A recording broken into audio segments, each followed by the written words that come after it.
एक व्यक्ति बीमार पड़ा।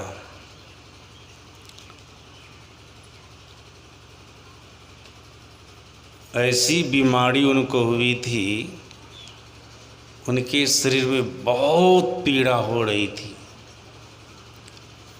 छटपट छटपट कर रहे थे,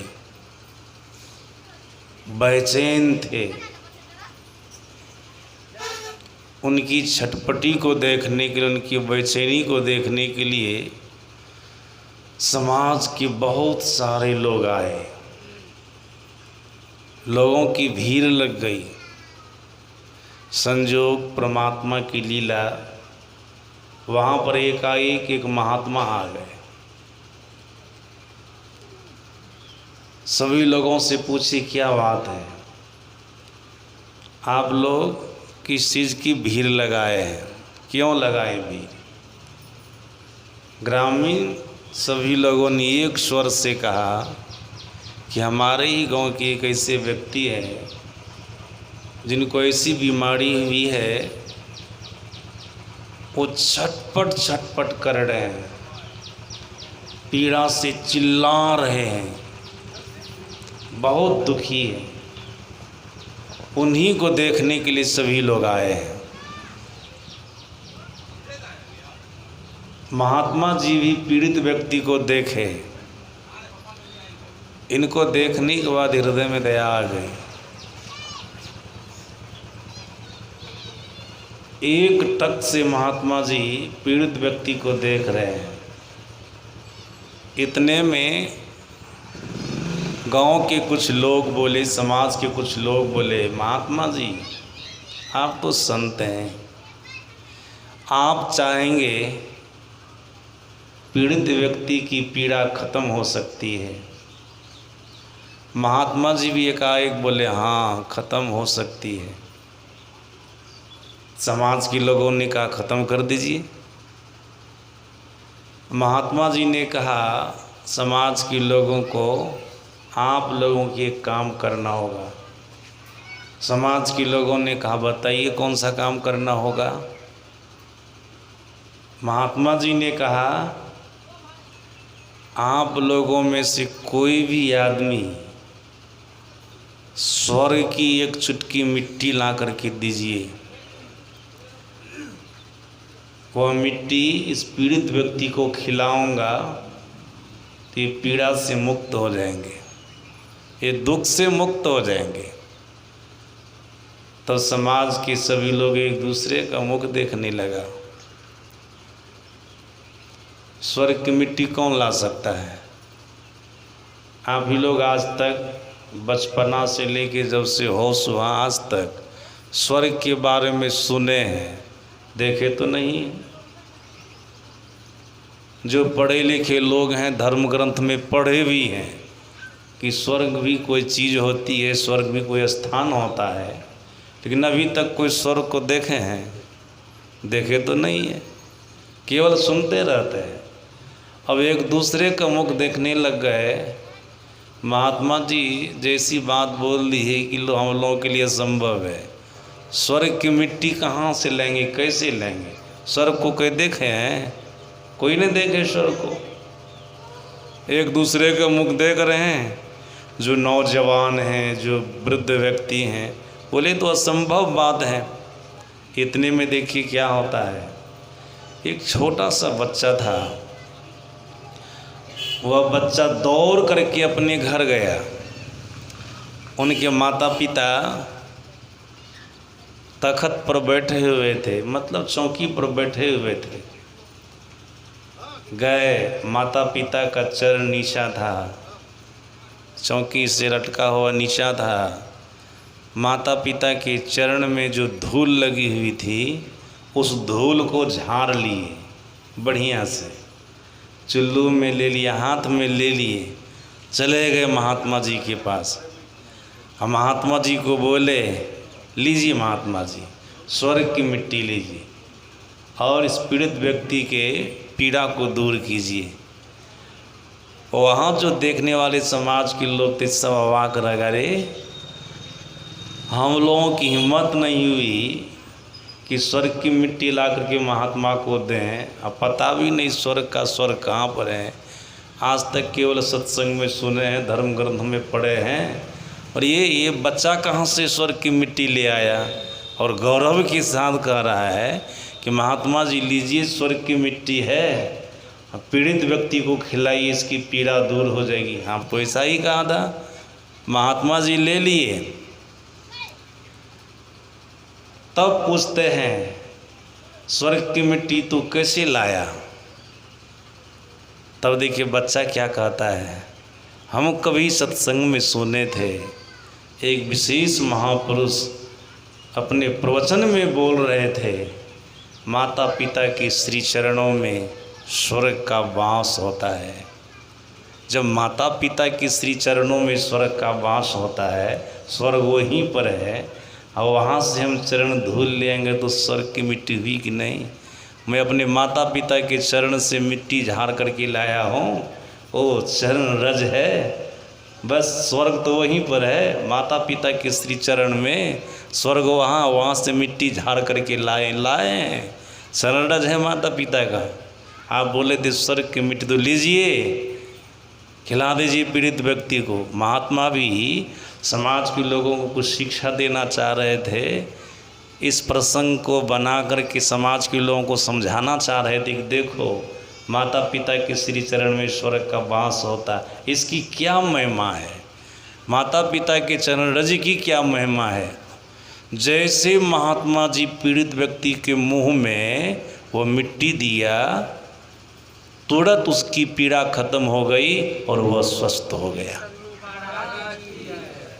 ये माता पिता अगर कोई उनकी सेवा कर रहे हैं तो महापुरुषों का कहना है वे जीवन काल में तो स्वर्ग वाला सुख पावेंगे ही, जब उनका शरीर छूटेगा तब भी उनको स्वर्ग का सुख प्राप्त होगा, स्वर्ग की प्राप्ति होगी, तब भी उनका जीवन दुखमय नहीं होगा। इसलिए पुत्र को चाहिए, संतान को चाहिए, माता पिता की सेवा जब तक वो जीवित रहे मन योग पूर्वक करे, और जब उनका शरीर छूट जाए, जब तक हम शरीर धारण करेंगे, कम से कम वर्ष में एक बार पुण्य स्मृति मनाकर उनको याद करें। उनको याद करना भी उनकी सेवा करना है, उनको याद करना भी उनकी सेवा करना है। तो कम से कम वर्ष में एक बार अपन स्मृति मनाकर उनकी सेवा करें, उनको याद करें। जीवित हैं तो सेवा करें, शरीर छूट गया तो एक बार वर्ष में कम से कम पुनः स्मृति बनाकर उनको याद करें कि हमारी माता पिता बड़े ही उपकारी, हमको जन्म दिया, पाला पोसा, पढ़ाया लिखाया, जवान बनाया, शादी विवाह करा दिया और अपनी सारी संपत्ति का उत्तराधिकारी बना दिया। अपनी सारी संपत्ति का उत्तराधिकारी, हीरी चोटी से जो कमाया था, जो जमा किया था, वो कौन लेगा? दूसरा आदमी लेगा। बेटा के अलावा दूसरा आदमी नहीं ले सकता है, सब उनका बेटा लेता है। ये समझना चाहिए उनकी सारी संपत्ति का उत्तराधिकारी मैं हूँ, हमको बनाया है, इसलिए कम से कम उनको याद करें, याद करें। सज्जनों, आप लोगों को पता होगा भीष्म पितामह अपने पिता राजा शांतनु के सुख के लिए अपने सुख का बलिदान कर दिया, सभी लोग जानते हैं। अपने पिता शांतनु के सुख के लिए अपने सुख का बलिदान कर दिया और पिताजी से आशीर्वाद भी मिला, जाओ तुमको इच्छा मृत्यु का मैं वरदान देता हूँ, संसार में कोई भी तुमको मारने वाला नहीं होगा, कोई नहीं, जब तू मरना चाहेगा तभी मरेगा। भले महाभारत के युद्ध मैदान में देवव्रत भीष्म पितामह के पूरे शरीर में अर्जुन बाण मारा था, मरे थे। जिस समय उनको बाण मारा गया था ना, उस समय सूरज भगवान दक्षिणायन थे, दक्षिण की दिशा में थे। तो भीष्म पितामह के मन में वह नहीं, धर्म ग्रंथ बतलाता महापुरुष कहते हैं जब सूर्य दक्षिणायन होता है तो स्वर्ग का फाटक लगा हुआ होता है। ये देवताओं की रात्रि है। देवता लोग स्वर्ग में अपने अपने कक्ष में शयन करते हैं, स्वर्ग का फाटक लगा हुआ रहता है। इस समय अभी हम शरीर का परित्याग करके जाएंगे तो अंतरिक्ष में हमको भटकना पड़ेगा, हम स्वर्ग नहीं जा सकेंगे। इसलिए अभी हमको नहीं मरना है। भले तीर की सैया पर सोए हैं, इसी पर रहना है, उसी पर सोए रहे। और जब सूर्य उत्तरायण हो गया, उत्तर की दिशा में चला गया, तो उस समय स्वर्ग का फाटक खुल जाता है, देवताओं का दिन हो जाता, देवता लोग जग जाते हैं। तब वो अपने शरीर का परित्याग किया। और जब फाटक खुल गया तो स्वर्ग तो जा सकते हैं। अभी लॉकडाउन में जानते हैं ना, कुप्पा घाट का गेट बंद था। जो भूल चूक से चले जाते थे ना आश्रम का दर्शन करने के लिए, उनको गेटे पर से लौटना पड़ता था। चाहे कोई भी हो, महात्मा हो या विशिष्ट सत्संगी हो, कोई पदाधिकारी हो, गेटे पर से लौटना पड़ता था। उसी प्रकार से कितना बड़ा पुण्यात्मा दक्षिणायन में शरीर का परित्याग करेंगे, फिर समझ लीजिए जो उनके लिए स्वर्ग का फाटक बंद रहेगा तो कैसे जाएंगे? उसको तो लौटना पड़ेगा या अंतरिक्ष में भटकना पड़ेगा, फाटके बंद है। इसलिए अपने शरीर का परित्याग नहीं किए देवव्रत भीष्म पितामह। और ये वरदान उनको किनसे प्राप्त हुआ था? पिताजी से। पिताजी के सुख के लिए अपने सुख का बलिदान करने वाले थे ये भीष्म पितामह।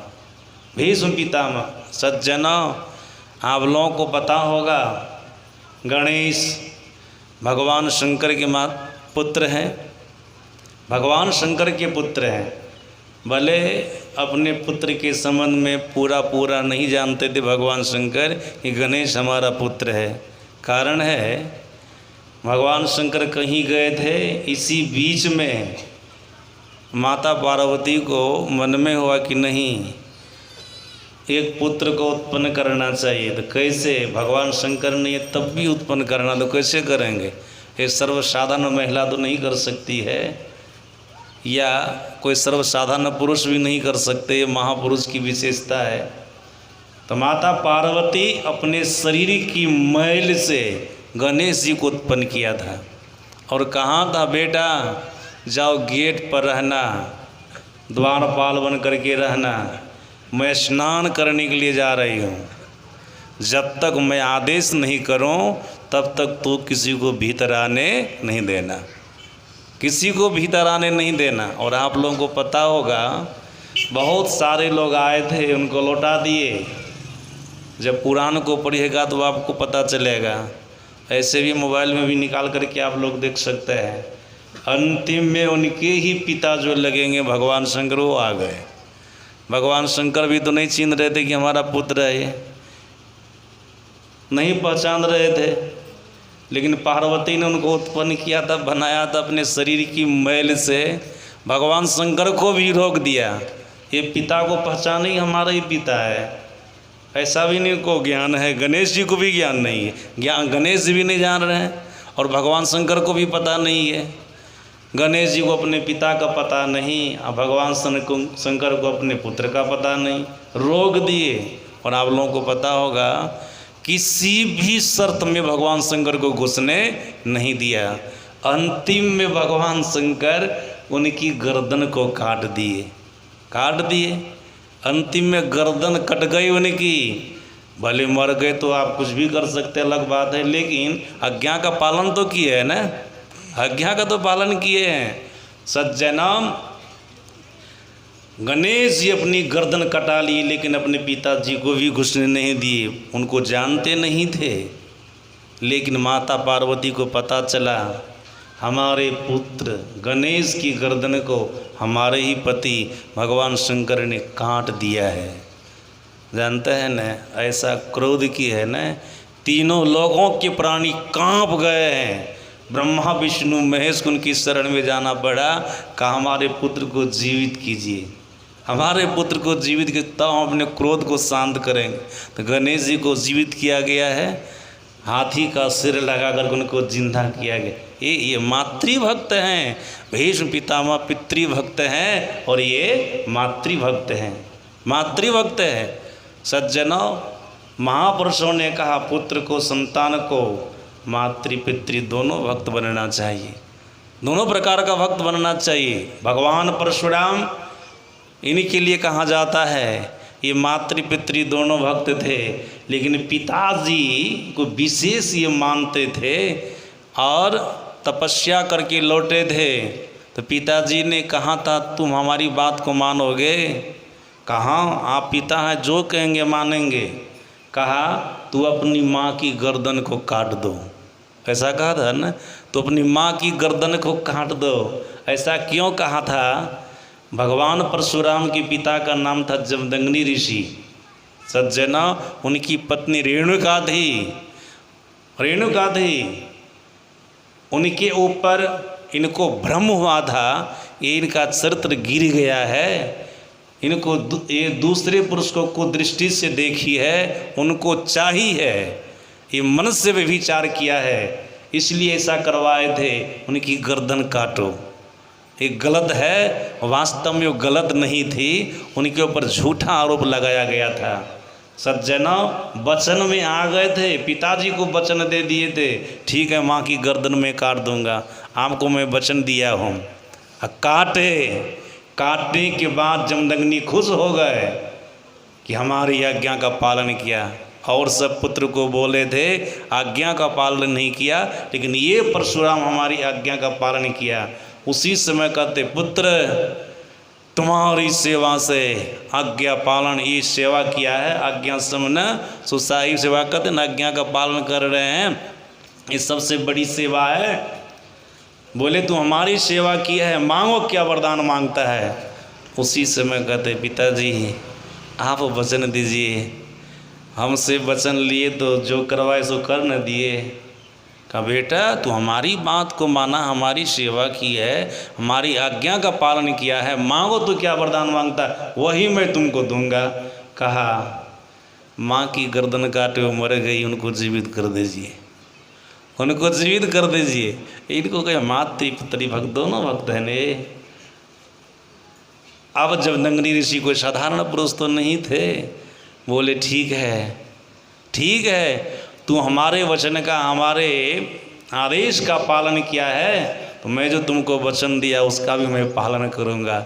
जो हमारे आज्ञाकारी पुत्र है, फिर वो जो कुछ वरदान मांगेगा उसको मैं कैसे नहीं दे सकता हूँ। सज्जनों, अंजलि में जल लेकर के मंत्र पढ़ करके छीटे पत्नी के शरीर पर, परशुराम की माँ के शरीर पर, तो आप लोगों को पता होगा वो जी करके खड़े हो गई, जीवित तो हो गई।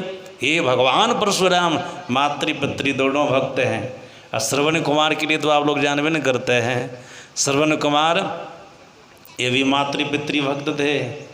श्रवण कुमार ये कब हुए? त्रेता युग में हुए, त्रेता युग में हुए। इनके माता पिता अंधे थे, माता जी का नाम ज्ञानवंती था, पिताजी का नाम शांतनु था। इनके माता पिता पीछे के जन्म में कुछ भूल किए थे, जिसके चलते इनको इस जन्म में अंधा अंधी होना पड़ा। आप कहें क्या भूल किए थे?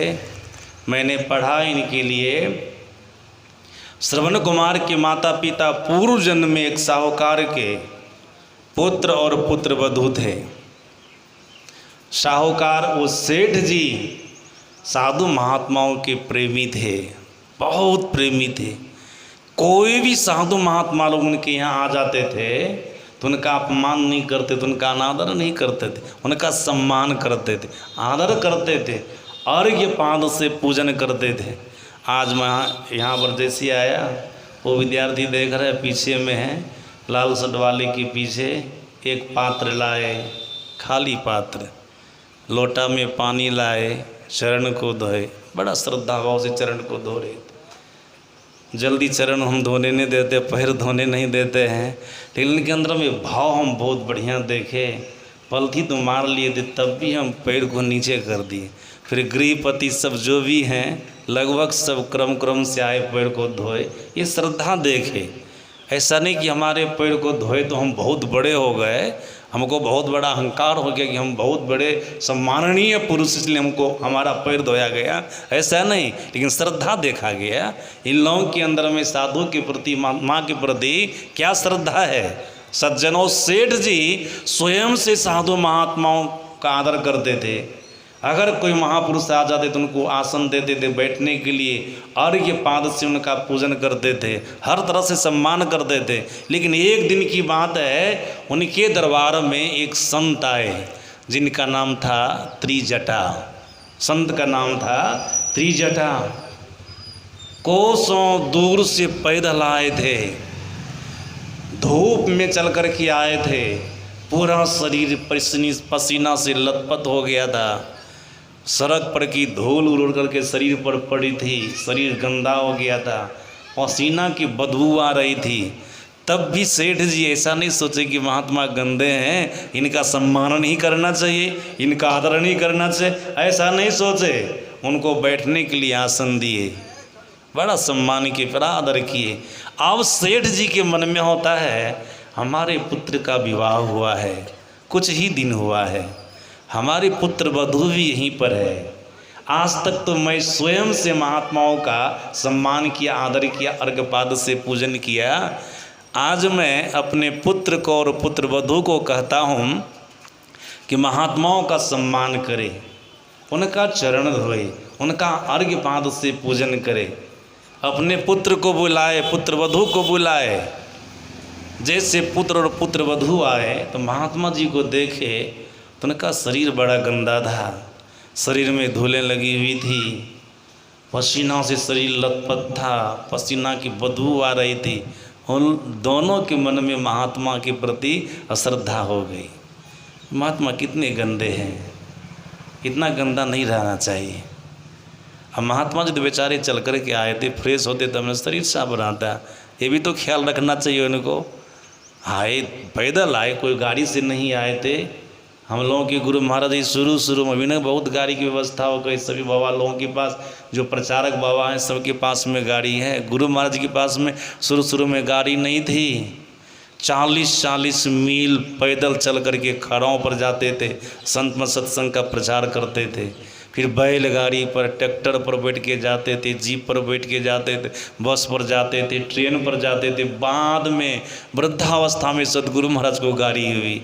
पहले तो ऐसे प्रचार प्रसार करते, बड़ा कष्ट सह करके गुरु महाराज जी संत में सत्संग के ज्ञान का प्रचार किया है, बहुत ही कष्ट से है। सज्जना, पर पुराने ज़माने की बात है, बहुत दूर से चल कर परेशान थे महात्मा, फ्रेश होते तब न शरीर साफ होता। उन दोनों के मन में हुआ कितने गंदे महात्मा है। इतने में साहूकार अपने पुत्र को, अपने पुत्र वधू को कहते हैं, देखो तुम दोनों का विवाह हुआ है, दोनों मिलकर के महात्मा जी के चरण को पखारो। घृणा तो पहले हो गई महात्मा के प्रति, कितने गंदे हैं, शरीर से बदबू आ रही है। लेकिन इधर साहूकार का आदेश हो गया है, तब क्या करेंगे।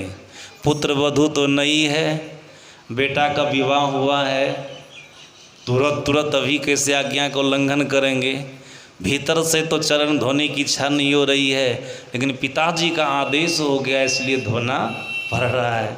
लाए, पात्र में पानी लाए, एक पात्र खाली लाए, पैर को धोने लगे। जैसे पैर को धोने लगे न, दोनों दंपति पुत्र वधू पैर को जैसे पकड़े, गंदा पैर को देखे न, दोनों आंखें बंद कर ली।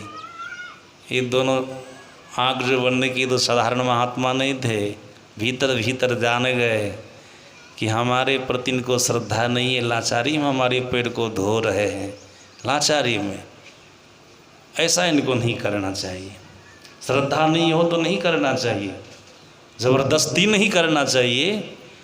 लाचार में हमारे पैर को धो रहे हैं। देखो दोनों हमारे पैर को देख करके आँख बंद कर लिए, चरण धोया हुआ हो गया। तो महात्मा जी ने कहा, दोनों हमारे प्रति घृणा का भाव रखे हैं, मैं दोनों को शापित करता हूँ, इस जन्म में तो नहीं, ये आप दोनों का शरीर छूटेगा, दूसरे जन्म में अंधा अंधी होकर के जन्मेंगे। वही अंधा अंधी होकर के जन्मे तो एक का नाम है ज्ञानवंती और दूसरा का नाम है शांतनु। श्रवण कुमार की माँ ज्ञानवंती है और पिता शांतनु है। सज्जनों, जैसे श्राप दिए थे न, वैसे प्रार्थना किए थे महात्मा जी से। महात्मा जी से प्रार्थना किए थे, हम दोनों तो अंधे अंधी हो जाएंगे, फिर हमारी सेवा करने वाला कौन होगा। तब महात्मा जी बोले थे कि तुमको एक बेटा होगा जिसका नाम श्रवण कुमार होगा। एक बेटा होगा जिसका नाम श्रवण कुमार होगा।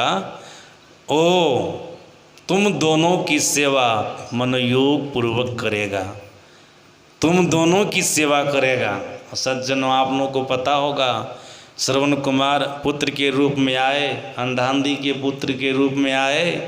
एक दिन श्रवण कुमार के मन में बहुत ग्लानि हुई, हमारी माँ भी अंधी है, हमारे पिताजी भी अंधे हैं, दोनों अंधे अंधी हैं, बहुत इनको कष्ट हो रहा है, इनकी आँखों में रोशनी आ जानी चाहिए।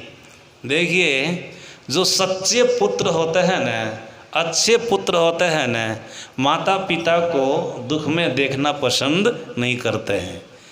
लेकिन जो कच्चे पुत्र होते हैं, कुसंस्कारी होते हैं, वे तो केवल अपना सुख चाहते हैं, अपनी पत्नी का सुख चाहते हैं, अपने बच्चे का सुख चाहते हैं।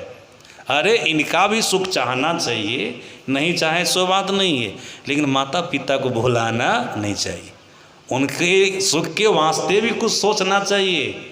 अब श्रवण कुमार के मन में हुआ, माता पिता की आँखों में रोशनी कैसे आएगी। एक महात्मा जी की शरण में गए, महात्मा जी को पूछे कि हमारे माता पिता की आँख में रोशनी कैसे आवेगी, बताइए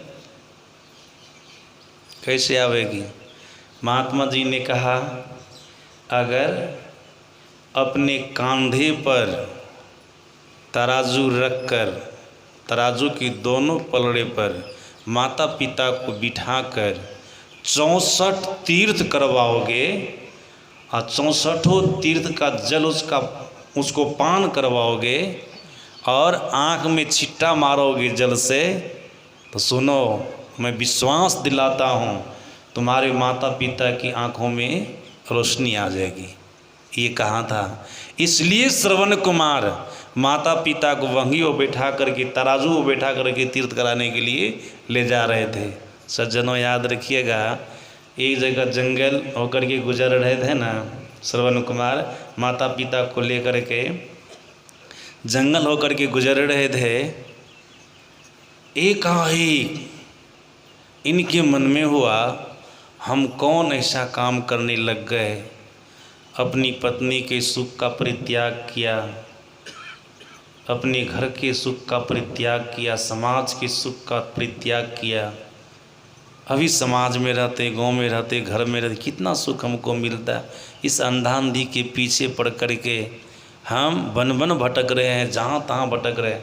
जंगल में एकाएक ऐसा इनके मन में हुआ। मन में विचार करता है, बस इन दोनों के चक्कर में हमको नहीं रहना है। जंगल में दोनों को छोड़ दिए जाने लग गए। श्रवण कुमार की माता पिता ने कहा, पुत्र कहाँ जा रहा है, जंगल में छोड़ करके कहाँ जा रहा है। बोले, आप लोगों के चक्कर में फंस करके हमारा जीवन बर्बाद हो गया, ऐसा बोलने लग गए। अब श्रवण कुमार के माता पिता के मन में होता है, ऐसा क्यों इनके मन में हो रहा है। वे दोनों तपस्वी थे, तपस्या की बदौलत जान गए हमारे पुत्र में कमी नहीं है। जिस स्थान पर हमारा पुत्र हमको लेकर के आया है ना, इस स्थान में कमी है, इस स्थान में कमी है। पुत्र को बुलाए किसी तरह से, बेटा ऐसा करो, ये जंगल है, इस जंगल में छोड़ोगे ना तो बाघ सिंह आकर के हम दोनों को खा जाएंगे। इतना उपकार तो जरूर करो, जंगल से बाहर कर दो, जंगल से बाहर कर दो। मान नहीं रहे थे, बहुत जिद किए। जैसे आजकल के माता पिता देखते न, पुत्र का लिहोड़ा करते हैं, नहीं मानने लगता है न, तो माते पिता कहते, बेटा तुम्हारा हम चरण पकड़ते हैं, पैर पकड़ते, ये काम कर दो, ये काम कर दो। सोचते चलो नहीं मान रही, क्या करें, बेटा है तो बेटे न है, चलो इसी का पैर पकड़ लेते हैं। हमारा पैर पकड़े न पकड़े हम ही इसका पैर पकड़ लेते। ऐसा भी तो सोचते हैं कभी कभी माता जी पिताजी। चलो ऐसा भी बोलने वाले होते हैं माता पिता, बोले किसी तरह से हमको जंगल से बाहर कर दो। श्रवण कुमार के माता पिता को विश्वास था जैसे इस स्थान से हटेगा हमारा बेटा हमको लेकर के जंगल पार करेगा, तैसे जैसा भाव पहले हमारे प्रति था वैसा ही भाव हो जाएगा। जैसी श्रद्धा पहले हमारे प्रति थी वैसे ही श्रद्धा इनके अंदर में आ जाएगी। चलो कम से कम यहाँ से स्थान से हट तो जाए। कारण क्या था याद रखिएगा, कारण था कि वहाँ पर कभी किसी काल में किसी दुष्ट पुत्र ने अपने माता पिता को ला कर के कत्ल किया था। उनका ये जो दूषित कर्म हुआ था उससे स्थान दूषित हो गया था। याद रखिएगा, कहीं पर कोई महापुरुष तपस्या करते ध्यान करते भजन करते हैं वह स्थान पवित्र हो जाता है। और आप लोग तो जानते होंगे जहाँ पर सत्संग होता है वहाँ स्थान पवित्र होता है, जहाँ पर सत्संग होने वाला होता है वह स्थान पवित्र हो जाता है। भगवान शंकर प्रणाम किए थे न, माता पार्वती को साथ में लेकर के जा रहे थे एक जगह प्रणाम किया। माता पार्वती इस स्थान पर तो कुछ नहीं है, न देवताओं का मंदिर है न देवियों का मंदिर है, किसी महापुरुष का भी मंदिर नहीं है, बिल्कुल सुनसान स्थान है, क्यों प्रणाम किए? भगवान शंकर ने क्या कहा था, देवी इस स्थान पर कभी सत्संग हुआ था, ये धरती पवित्र है इसलिए मैं इस धरती को प्रणाम कर लिया। जब दूसरी जगह प्रणाम किए तो माता पार्वती ने कहा यहाँ भी कुछ नहीं, यहाँ पर क्यों प्रणाम किए? बोले यहाँ पर सत्संग होने वाला है। तब आप सोच सकते हैं जहाँ पर सत्संग हो गया, जहाँ पर सत्संग होने वाला है वो स्थान पवित्र हो जाता है। तो महापुरुषों ने कहा जहाँ पर कोई देवी देवता महापुरुष ऋषि मुनि लोग ध्यान तपस्या करते हैं वो स्थान पवित्र हो जाता है। याद रखिएगा, उस स्थान पर आप प्रवेश जाइएगा तो आपके मन में स्वाभाविक रूप से होगा नहीं हमको भी भजन करना चाहिए, हमको भी ध्यान करना चाहिए, हमको भी तपस्या करना चाहिए, हमको भी सत्कर्म करना चाहिए। स्वाभाविक रूप से आपके मन में इस तरह का भाव उत्पन्न हो जाएगा। स्थान का प्रभाव है, वहाँ पर महापुरुष की नैसर्गिक आभा होती है, उस आभा से आभान्वित होंगे तो आपके भी मन में बदलाव आवेगा, नहीं नहीं हमको भी भजन करना चाहिए। रास से वृत्ति आपके अंदर से चली जाएगी, तामसी वृत्ति आपके अंदर से चली जाएगी, आपके अंदर में सात्विकी वृत्ति आ जाएगी। इसलिए महापुरुषों ने कहा बीच बीच में संसारिक लोगों को पारिवारिक लोगों को तीर्थ स्थान में जाना चाहिए घूमने के लिए। वहाँ जाएंगे उस स्थान पर महापुरुष की आभा होती है, वो आभा उनको लगेगी, फिर उनका मन पवित्र हो जाएगा, उनका मन शुद्ध हो जाएगा। जो संसारिक मन है ना तो उनके मन में होगा नहीं नहीं हमको भी अपने जीवन में कुछ भजन ध्यान तपस्या करना चाहिए, सत्कर्म करना चाहिए। तो घर आएगा तो कुछ दिन तक ये कार्यक्रम चलता रहेगा, जब फिर वो डिस्चार्ज हो जाएगा तो चार्ज करने के लिए फिर तीर्थ स्थान में जाएगा, फिर तीर्थ स्थान में जाएगा, फिर वो चार्ज हो जाएगा, फिर सत्कर्मों को करने लग जाएगा। इसलिए महापुरुषों ने कहा कभी कभी तीर्थ यात्रा में भी जाना चाहिए, विशेष महापुरुष के स्थान में जाना चाहिए, आपके मन में बदलाव आवेगा, मन में बदलाव आवेगा। श्रवण कुमार के माता पिता समझ गए यहाँ पर इसलिए हमारे पुत्र के अंदर में हमारे प्रति कुभाव हो गया, जबकि हमारी सेवा करने वाला है हर तरह से। याद रखिएगा, श्रवण कुमार को पत्नी भी थी, उनका विवाह हुआ था। भोजन जब बनाती थी ना वो, उनको एक चूल्हा था, उस चूल्हा में दो मुंह था।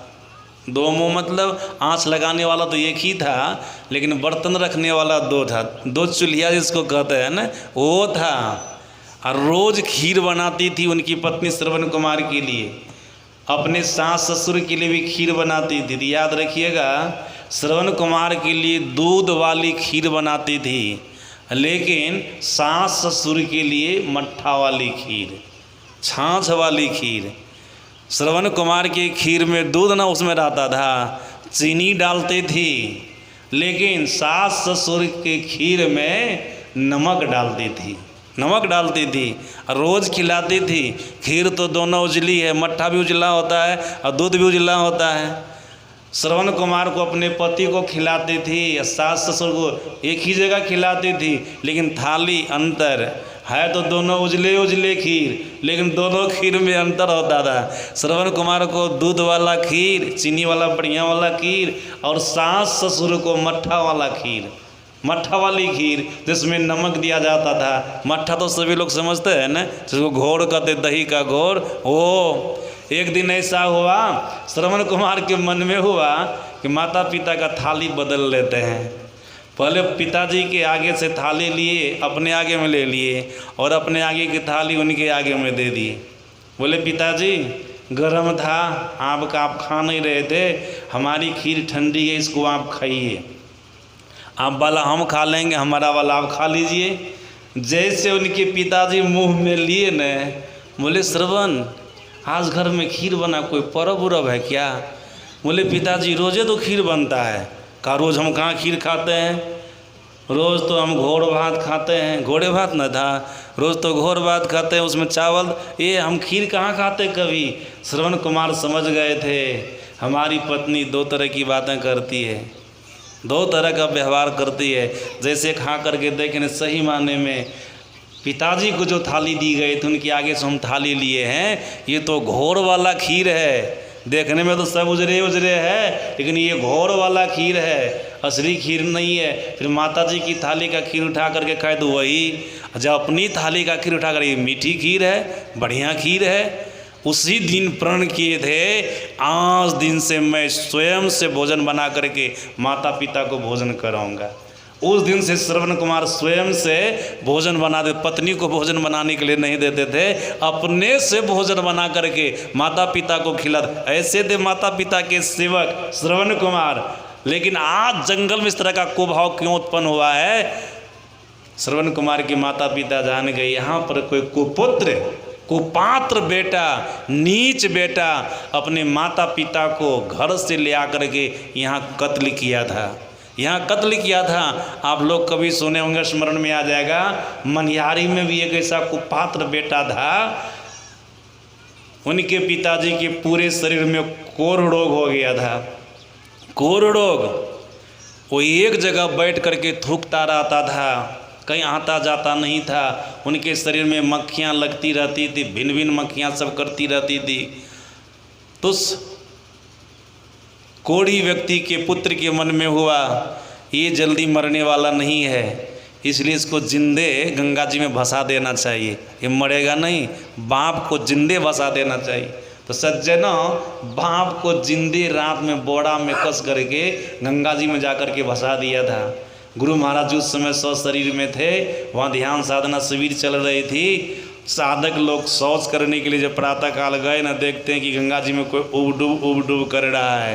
जब उसको निकाल करके देखे तो पता चला अरे तो कोई आदमी है, पता चला फलाने के पिताजी है। तो क्यों फेंका गया? तो लोग सब बोले ये मर नहीं रहा था इसलिए फेंक दिए इनको, पूरे कुष्ठ रोग इनके शरीर में था।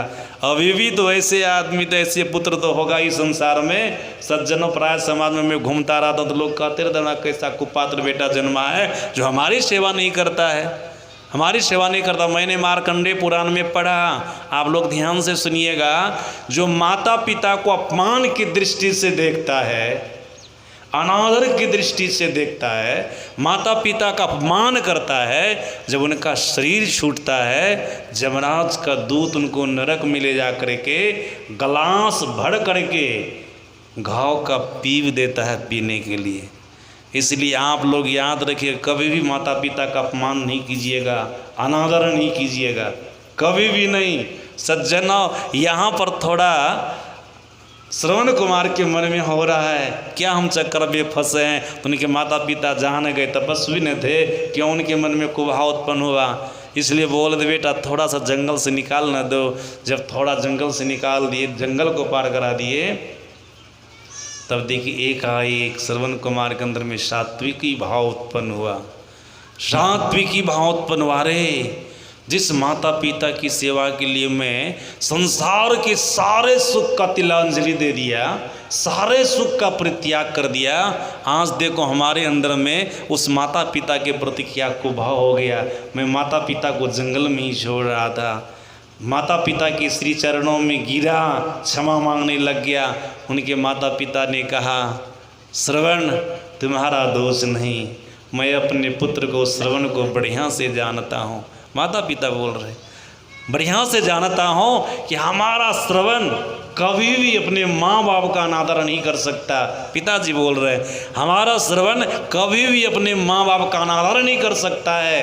अगर आज कर रहा है तो कोई कारण है, मैं अपनी तपस्या के बल पर जान लिया, तुम्हारा दोष नहीं। जिस स्थान पर तुमने हमको रखा था, दोनों को, माता पिता को, उस स्थान का दोष था। उस स्थान पर कोई कुपात्र पुत्र अपने माता पिता की हत्या किया था, मारा था, इसलिए तुम्हारे अंदर में भी, मतलब तू हमारा पुत्र है, तुम्हारे अंदर में भी माता पिता के प्रति कुभाव उत्पन्न हो गया। सज्जनों, आज देखिएगा, जिस घर में एक पिताजी माता पिता का अपमान किया है तो फिर उनकी संतान उनका अपमान करती है, फिर उनकी संतान उनका, ये परंपरा स्थान का दोष है ना बाबू। वहाँ पर जो जो जन्मेगा सबके अंदर में वही कुसंस्कार पड़ेगा और वैसा ही वो कर्म करेगा, वैसा ही वो कर्म करेगा। सज्जना, ये श्रवण कुमार क्षमा मांगे, लाल साथी इनकी हमारे माता पिता की आँखों में रोशनी आ जाए, वहाँ से उठाए। और आप लोगों को पता होगा श्रवण कुमार की मनोकामना पूर्ण नहीं हुई, क्योंकि जो ऋषि का शाप है वो तो लगेगा ही। ये तो अंधे थे, जिनको पूरी जिंदगी भर अंधांधी बन करके रहना था, और श्रवण कुमार को राजा दशरथ के हाथ से मारा जाना था। इसलिए जब अयोध्या आए और सरयू नदी के तट पर कुछ दूर में माता पिता को रखकर पानी का पता लगाते लगाते सरयू नदी में गए। राजा दशरथ उसी समय शिकार खेलने के लिए निकले थे, शब्दवेदी बाण से श्रवण कुमार को मार डाले। उनको इस तरह से मारना था, विधाता की ऐसी लीला थी। सज्जना, उसी समय फिर आए हैं राजा दशरथ, श्रवण कुमार को ले गए उनके माता पिता के पास। फिर माता पिता पुत्र के वियोग में अपने शरीर का परित्याग किए। शरीर परित्याग करने के पहले राजा दशरथ को शाप भी दे दिए, जैसे आज पुत्र के वियोग में प्यासे हम मर रहे हैं, हम दोनों प्राणी मर रहे हैं, पुत्र तो हमारा मारा चला ही गया, उसी प्रकार से आप भी पुत्र के वियोग में मरेंगे। जैसे हमको किस पुत्र के द्वारा पानी प्राप्त नहीं हुआ, वैसे आपको भी पुत्र के द्वारा पानी प्राप्त नहीं। राजा दशरथ का शरीर छूटा है तो उनको भी पुत्र का पानी मिला है। 2 पुत्र तो जंगल चले गए, 2 पुत्र ननिहाले में थे। भरत शत्रुघ्न ननिहाल में थे और राम लक्ष्मण जंगल चले गए। पुत्र के वियोग में प्राण का परित्याग किए हैं और उनके मुंह में पानी देने वाला कोई नहीं हुआ। सज्जनों, मैं आपको ये सारे प्रसंग सुना करके दिखलाना चाह रहा था, ये कहना चाह रहा था, पुत्र को माता पिता की सेवा करनी चाहिए। श्रवण कुमार का शरीर छूटा, उनके माता पिता शरीर का परित्याग किए, तपस्वी थे, याद रखिएगा, उनके माता पिता स्वर्ग को प्राप्त किए और श्रवण कुमार भी स्वर्ग को प्राप्त किए। संसार है तो संसार में जो भी आए हैं उनको तो जाना ही पड़ेगा।